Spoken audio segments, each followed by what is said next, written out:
ഇപ്പോൾ ജീവൻ പകരുന്നു, അവനെന്റെ സങ്കേതമല്ലോ. പാടും ദൈവത്തിൻ പുതിയൊരു ഗാനം, പാടും ആത്മാവിൻ സംഗീതം, അവനെന്റെ സംഗീതമല്ലോ, അവനെന്റെ സംഗീതമല്ലോ.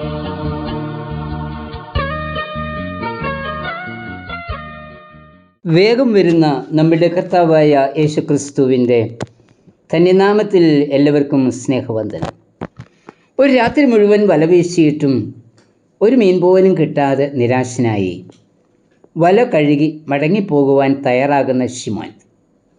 ശിമോൻ്റെ പടകിൽ കയറിയ യേശു ശിമോനോട് പറഞ്ഞു, പടക് കരയിൽ നിന്ന് അല്പം നീക്കണം. ശിമോൻ അനുസരിച്ചു. യേശു പടകിൽ ഇരുന്ന് പുരുഷാരത്തെ ഉപദേശിച്ചു. പ്രസംഗിച്ച് തീർന്ന ശേഷം യേശു ശിമോനോട് പറഞ്ഞു, ആഴത്തിലേക്ക് നീക്കി മീൻപിടുത്തത്തിന് വല ഇറക്കുക. ലൂക്കോസ് 5:4. ആദ്യം വിസമ്മതം പറഞ്ഞ ശിമോൻ വല ഇറക്കി. വലയിൽ പെരുത്ത മീൻകൂട്ടത്തെ ലഭിച്ചു.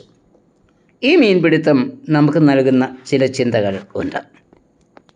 1. അനുസരണം അനുഗ്രഹം നൽകുന്നു. ശിമോൻ്റെ അനുസരണം രണ്ടിടങ്ങളിൽ കാണുന്നുണ്ട്. മീനൊന്നും കിട്ടാതെ നിരാശനായി ക്ഷീണിതനായി മടങ്ങിപ്പോകുവാൻ തുടങ്ങിയ ശിമോനോട് പടക് കരയിൽ നിന്ന് നീക്കുവാൻ യേശു പറഞ്ഞത്. ശിമോൻ എതിർവാക്കൊന്നും പറഞ്ഞില്ല, അനുസരിച്ചു. യേശു പടകിലിരുന്ന് പ്രസംഗിച്ചതിന് ശേഷം പറഞ്ഞു, ആഴത്തിലേക്ക് നീക്കി വലയിറക്കുക എന്ന്. രണ്ടാമത് കർത്താവ് പറഞ്ഞത് അനുസരിക്കുന്നതിന് അല്പം സമയമെടുത്തു. ശിമോൻ പറയുന്നത്, രാത്രി മുഴുവൻ ഞങ്ങൾ അധ്വാനിച്ചതാ, ഇവിടെ ഒരു മീൻ പോലുമില്ല. കടലിൻ്റെ മുക്കും മൂലയും നന്നായി അറിയുന്ന മീൻ കടലിൽ എവിടെ ഉണ്ടെന്ന് കണ്ടെത്തുവാൻ കഴിവുള്ള ശിമോന ഈ പറഞ്ഞത്, ഇവിടെ ഒരു മീനും ഇല്ല. എങ്കിലും ശിമോൻ അനുസരിച്ചു. പെരുത്ത മീൻകൂട്ടവും ലഭിച്ചു. ഇവിടെ ക്ഷീണിച്ച് നിരാശനായി വീട്ടിലേക്ക് മടങ്ങിച്ചെന്ന് ക്ഷീണം തീർക്കാം എന്ന് ചിന്തിച്ച ശിമോൻ്റെ പടകിലാണ് കർത്താവ് കയറിയത്. ഈ സ്ഥാനത്ത് നാം ആയിരുന്നുവെങ്കിൽ എന്തു പറയും? ഞാൻ ക്ഷീണിച്ചിരിക്കുകയാ, രാത്രി മുഴുവൻ ഉറക്കളിച്ചതാ, എനിക്ക് വീട്ടിൽ പോയി ഉറങ്ങി എൻ്റെ ക്ഷീണമൊന്ന് മാറ്റണം. എന്നാൽ ശിമോനോ അനുസരിച്ചു. കർത്താവിനെ പടകിൽ കയറ്റി തൻ്റെ ബുദ്ധി കൊണ്ട് ചിന്തിച്ച് ഇവിടെ ഒന്നുമില്ല എന്ന് പറഞ്ഞ ശിമോൻ തൻ്റെ കഴിവും ബുദ്ധിയും മാറ്റിവെച്ച് യേശുവിനെ അനുസരിച്ചു. വലയിറക്കി പെരുത്ത മീൻകൂട്ടം. അനുഗ്രഹം ലഭിക്കണമെങ്കിൽ ജീവിത പടകിൽ കർത്താവിനെ പ്രവേശിപ്പിക്കണം. സ്വന്തം കഴിവും ബുദ്ധിയും മാറ്റിവെക്കണം. കർത്താവ് പറയുന്നത് അതുപോലെ അനുസരിക്കണം. അപ്പോഴാണ് അനുഗ്രഹം പ്രാപിപ്പാൻ കഴിയുന്നത്. 2. മുന്നമേ കർത്താവിന് പ്രവർത്തിപ്പാൻ അവസരം നൽകുമ്പോഴാണ് അനുഗ്രഹം പ്രാപിക്കുന്നത്. ശിമോൻ പറയുന്നത് നിന്റെ വാക്കിന് വലയിറക്കാമെന്ന. തനിക്ക് മീൻപിടുത്തത്തിലുള്ള ചാതുര്യവും അറിവും എല്ലാം ഉണ്ട്. അത് മാറ്റിവെച്ച് കർത്താവിൻ്റെ വാക്കനുസരിച്ച് കർത്താവിന് പ്രവർത്തിപ്പാനുള്ള അവസരം കൊടുക്കുകയാണ് ശിമോൻ ചെയ്തത്. തൻ്റെ ആകാരത്തിലും കഴിവിലും ആയുധത്തിലും വിശ്വാസം വെച്ചുകൊണ്ട ഗോലിയാത്ത് ദൈവജനത്തെയും ദൈവത്തെയും നിന്ദിച്ചത്. എന്നാൽ ഗോലിയാത്ത് നിന്ദിച്ചവനായ യഹോവയുടെ നാമത്തിൽ ഒരു കവണിയും കല്ലും കൊണ്ട് ഗോലിയാത്തിനെ ദാവീദ് നേരിടുന്നത്. ദാവീദിൻ്റെ ഒരു ചോദ്യമാണ് 1 ശമൂവേൽ 17:26 ജീവനുള്ള ദൈവത്തിൻ്റെ സേനകളെ നിന്ദിപ്പാൻ ഈ അഗ്രചർമ്മിയായ ഫെലിസ്ത്യൻ ആർ? ദാവീദ് പിന്നെ ഗോലിയാത്തിനോട് പറയുന്നത്, നീ വാളും കുന്തവും വേലുവുമായി എൻ്റെ നേരെ വരുന്നു, ഞാനോ നീ നിന്ദിച്ചിട്ടുള്ള ഇസ്രായേൽ നിരകളുടെ ദൈവമായ സൈന്യങ്ങളുടെ യഹോവയുടെ നാമത്തിൽ നിന്റെ നേരെ വരുന്നു. യഹോവയിൽ നിന്ന് നിന്നെ എൻ്റെ കയ്യിൽ ഏൽപ്പിക്കും. 1 ശമൂവേൽ 17:45-46 ദൈവശക്തിയിൽ വിശ്വസിച്ച ദാവീദ് ദൈവത്തിന് പ്രവർത്തിപ്പാനുള്ള അവസരം ഒരുക്കി. മല്ലനായ ഗോലിയാത്തിനെ കവണിയിൽ വെച്ച ഒരു കല്ലുകൊണ്ട് എറിഞ്ഞ് ദാവീദ് കൊന്നു. ദൈവം പ്രവർത്തിക്കുമ്പോഴാണ് വിജയമുണ്ടാകുന്നത്.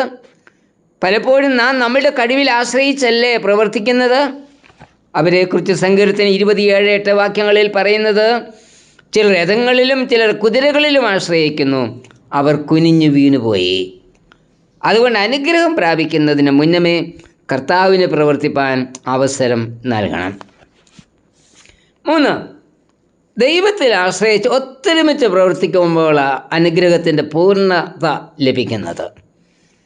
ദൈവം പ്രവർത്തിക്കുകയും ശിമോൻ അനുസരിക്കുകയും ചെയ്തപ്പോൾ വലയിൽ പെരുത്ത മീൻകൂട്ടം ലഭിച്ചു. എന്നാലിപ്പോൾ മീൻ തടാകത്തിൽ തന്നെ കിടക്കുകയാണ്. വല വലിച്ചു കയറ്റുവാൻ ശിമോനാൽ അസാധ്യം.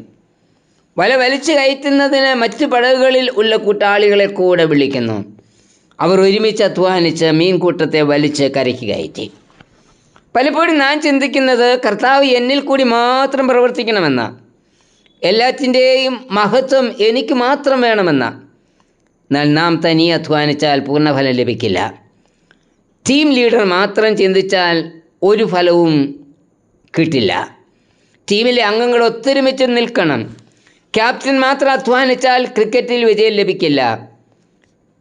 ക്രിക്കറ്റ് ടീമിലെ അംഗങ്ങൾ എല്ലാവരും ഒത്തൊരുമിച്ച് അധ്വാനിക്കണം. കടലിൽ വലയിൽ കുടുങ്ങിയിരിക്കുന്ന മീനിനെ വലിച്ചു കയറ്റുന്ന വീഡിയോ കണ്ടിട്ടുണ്ട്. 10-40 പേർ ഒത്തൊരുമിച്ച് നിന്ന വല വലിക്കുന്നത്. ഒരാൾ പാടിക്കൊടുക്കും, മറ്റുള്ള എല്ലാവരും കൂടി ചേർന്ന് പാടി ഒരേ താളത്തിൽ വലവലിക്കും. സഹകരിച്ചുള്ള പ്രവർത്തനം മാത്രമേ അനുഗ്രഹത്തിൻ്റെ പൂർണ്ണത പ്രാപിപ്പാൻ സഹായിക്കൂ. കർത്താവേ, നിൻ്റെ ശക്തിയിൽ പൂർണ്ണമായി ആശ്രയം വെച്ച് നിന്നെ പൂർണ്ണമായി അനുസരിക്കുന്ന മനസ്സ് എനിക്കും തരണമേ. ആമേൻ.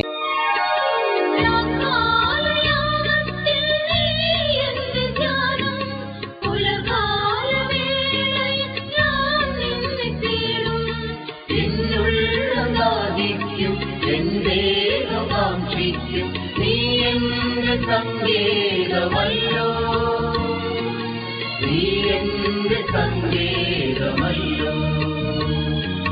പാടും ദൈവത്തിൻ പുതിയൊരു ഗാനം, പാടും ആത്മാവിൻ സംഗീതനം.